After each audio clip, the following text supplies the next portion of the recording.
Welcome back, everybody. This is Trekyards. He's Commander Cocky. He's got a Foley, and we're watching To Boldly Go. That's a great show. No, Prodigy, of course. We're episode 18 of season 1. And today, specifically, we got some more interiors of the Dauntless. We saw some display screens, and we also got an MSD, which Lower Decks has been very generous with their MSDs that they show on screen. Yeah, and we're going to compare it to the original Dauntless one as well, to see if we can work out the scale, or at least roughly, because I thought that was a fun thing. But the first shot, we technically get two. One in a nice clear pause at intersection of corridor, look, MSD, look, and another one of let's walk by, oh, that's all we got, okay, moving on. And there are clearly MSDs in other episodes, but they're always background, out of focus and whatnot. So they did make them right from the get-go, which never seen a clear view. Just a disclaimer, and I assume they are the same image, just change colours, so we can just skip straight to the actual MSD. There we go, Dauntless, the Starfleet version versus the Arcturus version, fresh built. Thoughts on the MSD? It's great. It's good to kind of get a sense of scale. You can see that there's roughly about 8 decks. So yeah, and actually, I gotta give them a little bit of credit. I'm beginning to like the Dauntless design more, especially in this episode. There's some really good shots of it, but seeing that MSD from the side, I kind of like that profile look, honestly. So yeah, it's just the obscene cutout of the neck.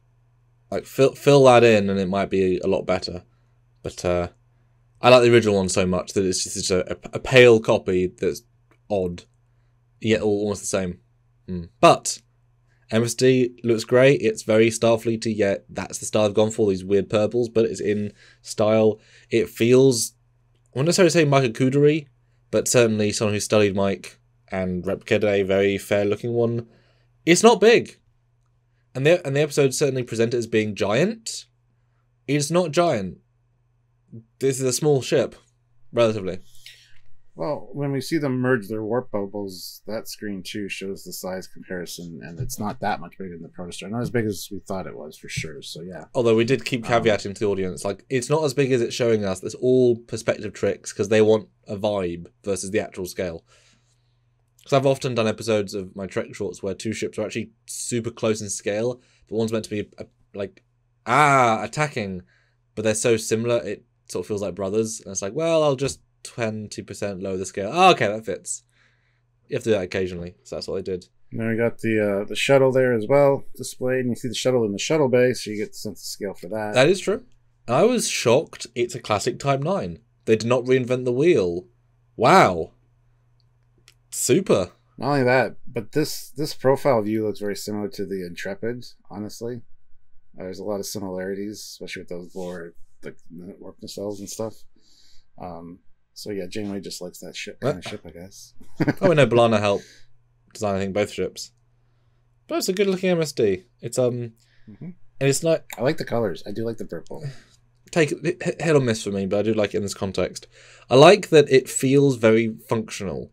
There is almost entirely stuff in rooms that do something, and then a few corridory rooms and offices. There isn't this giant Discovery empty space. There isn't big deuterium tanks. It's very functional feeling for a small ship. It's not just, I like the vibe. I wish we got a little bit clearer so you could read the words. Yeah. But I don't think they're actually our words, honestly. But next week, though, comparing to the original Dauntless. Now, caveat, this is the Memory Alpha version of the MSD, which looks very similar to one on the show, because I compared them. So rather than going for an out-of-focus, blurry version, let's just go with this, but it looks about the same. So what I did is I scaled those 3 decks that we see next to the computer core with 3 decks in the same place on this. So this should be to scale. Thoughts? So it's a tad bit longer than the original Dauntless.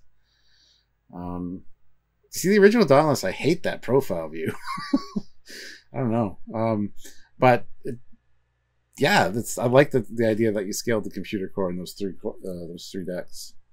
Because decks are deck size. Decks are deck size. Yeah, looks like. Yeah, I mean, with the shuttle bay, the Dauntless from Prodigy, you could argue maybe has 8 decks. The original Dauntless here has 7. I can't see a shuttle bay at all. Well, I mean, there is a shuttle bay door, but we don't see it, and so the MSD person, who, if they didn't get the 3D model in orthographic, they wouldn't know it was there. So that's my... Plus, it's weird to have a shuttle for such a small ship. It doesn't really...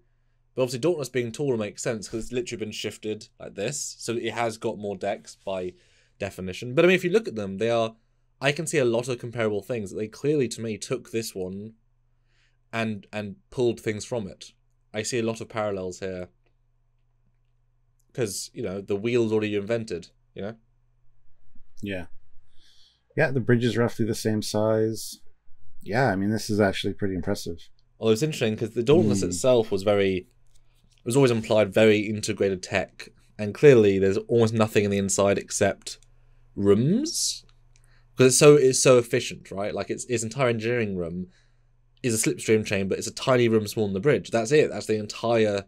You can see it right underneath the warp core, or right underneath the computer core there. Like that's the entire engineering section, whereas a Federation ship, you need deuterium tanks and warp cores, etc., etc. So there's more stuff than needed for it. And the new Dauntless, I like the fact that you can see it's in theory where its deflector is, its torpedo launcher is. Like, there are things that's probably this, and this. Although it doesn't show the once again, Stuart, the RCS phaser emitters. Because last week, or the week before, they fired torpedoes from the RCS thrusters. This week, they fire phasers from the RCS thrusters. So I guess the ship can both thrust, phaser, and torpedo all from the same spot. Damn you animators who can't get the right spot. That's a bloody again. No, that's called efficiency. They've upgraded their technology. Oh my god. I mean, come on, guys. Just put phaser strips in and use them. Jesus Christ. Don't let animators put weapons from thrusters. And I'm sorry, you can't put torpedoes and phasers from the same spot. Like, literally the same hole. There isn't enough room. You couldn't...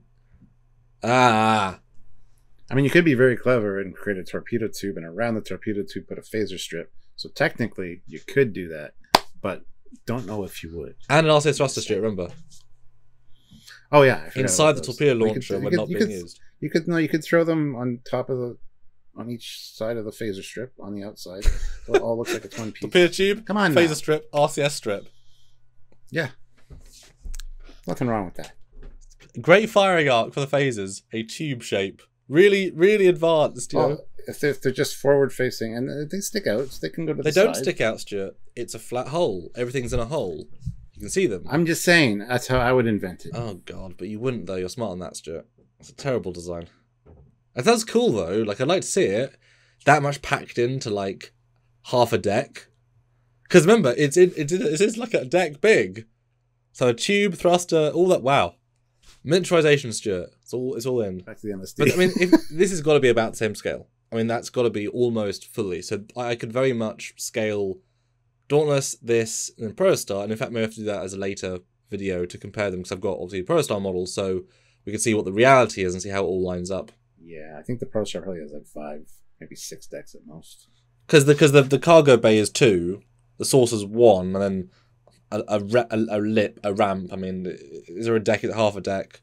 It's all such a gradient. I'd say bridge, 1 deck, maybe saucer, and then 2 for Have we got 5. An MSD of the Protostar at all? I thought we had a tech breakdown view, but I don't think it had a lines for MSD stuff. Oh, I think we might get one in this episode actually, where they say the proto drive's offline. Yes, we have checked this graphic, and it is similar to the previous ones where you see lines, but who knows? More of a tech breakdown. Yeah, because there's a lot more lines and decks. Otherwise, it's like 8 decks. Yeah, you can see where the bridge would be though. So it's not really a breakdown, a deck breakdown. Because if you're truly using it as accurate, it's 1, 2, 3, 4, 5, 6, 7, 8, 9, 10 decks, which I do not think is likely on a ship this size. In which case, it'd be more decks than Dauntless, and it's not thicker than longer than Dauntless. But if you look at the bridge window, it's like 1, 2, 3, 4 decks. I was just going by lines, Stuart. If you go on the... I know you were. I'm just saying. I'm trying to be rational. And then there's the big proto drive in the bottom. Someday, Stuart, we'll get our MSD. Someday. Hopefully. But no, great thing. I look forward to seeing more. We want these sorts of things, so great job for presenting them to us. So, let us know what you thought about the Dauntless. Seeing more of it, seeing the MSD. comparing it to the original Dauntless, the NX-01. Yes, it was the NX-01 in Voyager.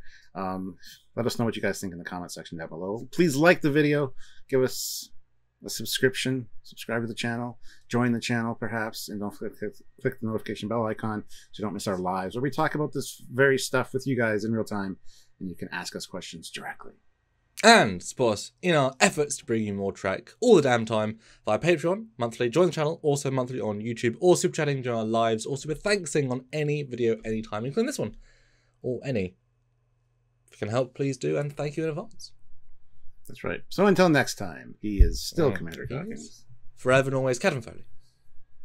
Until we swap bodies, of course. Bye, guys.